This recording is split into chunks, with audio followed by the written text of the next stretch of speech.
Football is changing a lot, and I'm trying my hardest, man. I'm trying my hardest to talk about it without sounding like a jealous, bitter ex this week, because there's been a bit too much of that on the internet.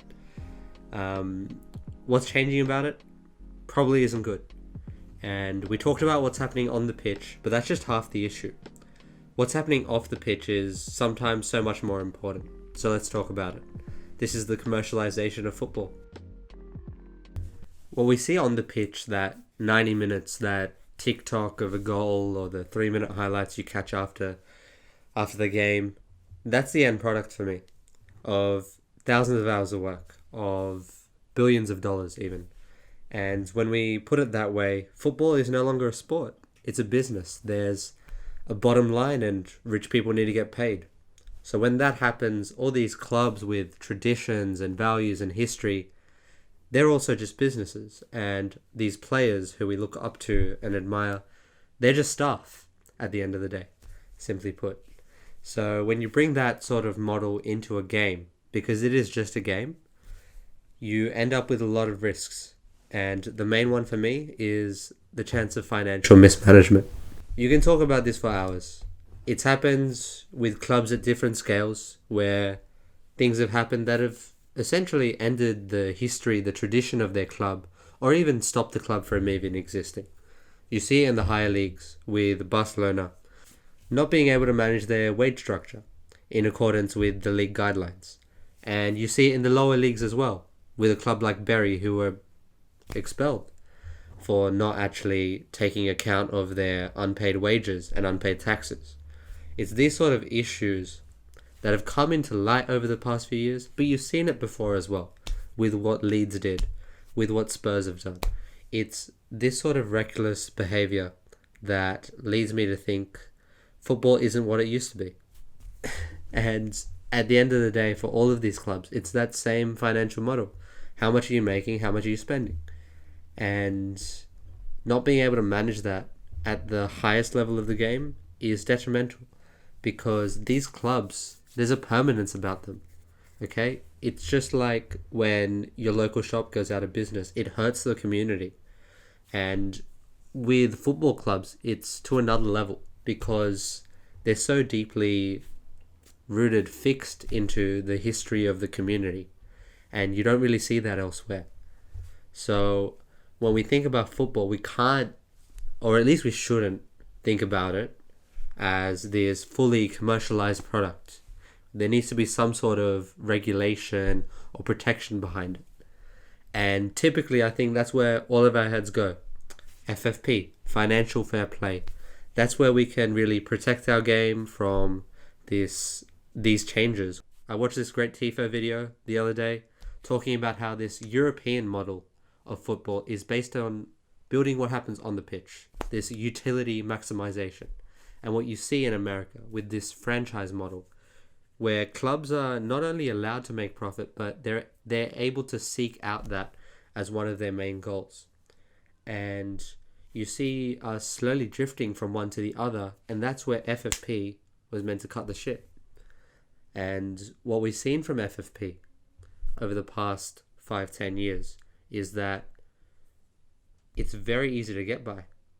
Time and time again, you see City probably being the best example, where you can breach the rules. You can do so much, but you're still able to get away with stuff. And all these transfer bans, they're very impermanent and they're very easy to get around. And it's this ability for me that clubs have just to sneak around these rules, because there is no regulation, there is no enforcement of the regulations. And when FFP is pushed away to the side, my head goes towards salary caps. Because with salary caps, you can manage the growth of the game. You can prevent the game from having that inequality between the smaller clubs in a league to the top teams. And that's great for me, because you still see a level of competition where every club gets a chance to compete. But even with that model, and even looking to seek out a model where clubs aren't financially irresponsible, there are so many loopholes for clubs to inject money into their clubs. You see them time and time do it again with sponsorship and youth football, two main avenues for clubs just to hide in money. So when clubs are so notorious now at exploiting the loopholes, exploiting that exception you provide in good faith. You need to start thinking of them as businesses that are just acting on their bottom line. And that's where it sucks for me, because I don't see any of that changing in the near future. If anything, I see it getting worse. So when we have that be an issue, the only real way I can see a change in football is through ownership. Now, ownership for me solves the biggest problem in football. The fact that the key stakeholder in football, I'm sure we all agree, is the fans. But somehow we've allowed it to cultivate, we've allowed the game to change to a point where the fans have no financial involvement in the game, apart from spending their money on tickets just to see their team. So just that lack of equity that the fans have in to have a say in club decisions, to maintain the authenticity behind their club, because they are the club at the end of the day. They are the constant.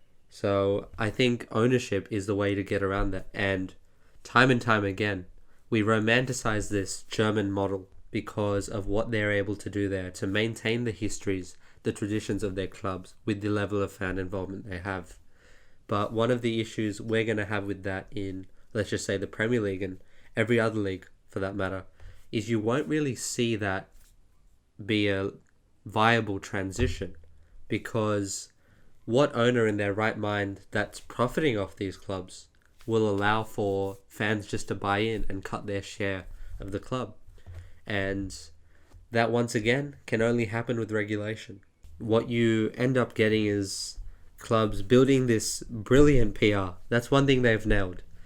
This publicity where they are this global club now with traditions and values and deep-rooted love of football, when in reality it's a farce, because you see what clubs do time and time again with the lack of investment in women's football and the increase you see with fans' merchandise fees and season ticket prices.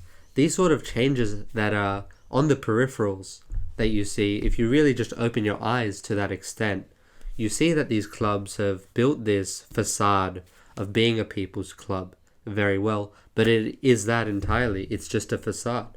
And a lot of this, I keep going back to it because that's the main point for me. As much as I hate the clubs, as much as I hate bad ownership, I hate that the FA have been incapable of pushing some sort of regulation, pushing some sort of authority, which they're meant to be. Aside from the problems you see the clubs and associations face in this modern age, I think the biggest problem for football is the media.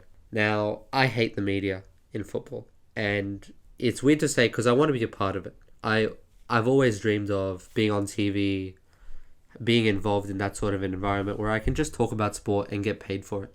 Right now, I'm just doing the first half of that story. And for me, it's a real problem because they lack the ability to grow the game the way it should be. Of course, this era of virality and clickbait, you're going to see people sacrifice the level of their content for views. That much is normal now. And I think my hate for this stems from a greater hate of just media in general. Because, to put it simply, whether there's 10 minutes of news worth talking about or 90 minutes of news worth talking about, you get 30 minutes of scheduled content every day. And sometimes you get too much, sometimes you get too little. For a time, I thought YouTube would solve that problem, because these freelance producers, myself included, you have the opportunity, I guess, at the starting phase to really have control over your content. And it's that sort of control that you might lose over time if you are to grow an audience. But it's that authenticity you get on YouTube that you don't really get elsewhere. And that's not to say there isn't good content out there. It's more of finding a needle in a haystack, because there is definitely good content out there. And one of the reasons I hate the current existing traditional media is because even with the copyright restrictions and the broadcasting regulations, I'm seeing people put out content that is free out of their hearts, is levels above what these clubs and these broadcasters are able to do. Yes, they are able to grow the game to a certain extent, but what can you do to take it that extra level?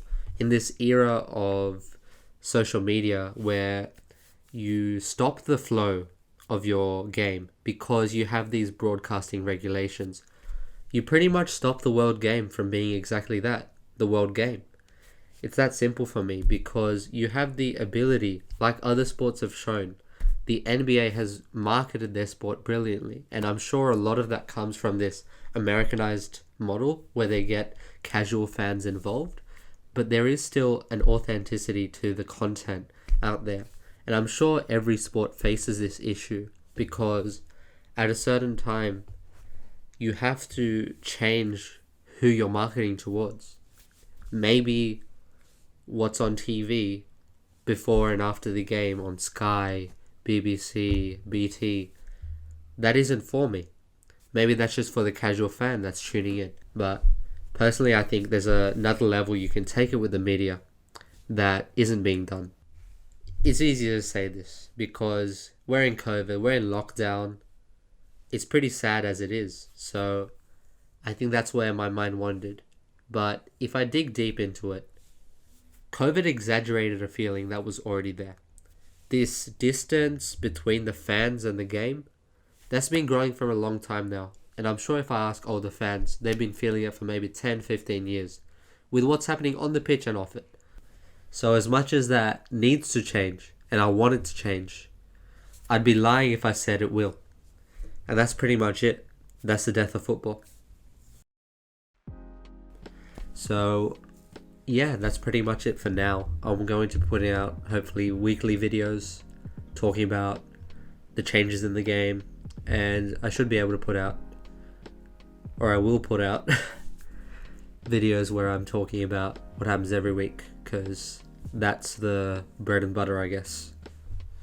Anyways, that's Lockdown Soccer.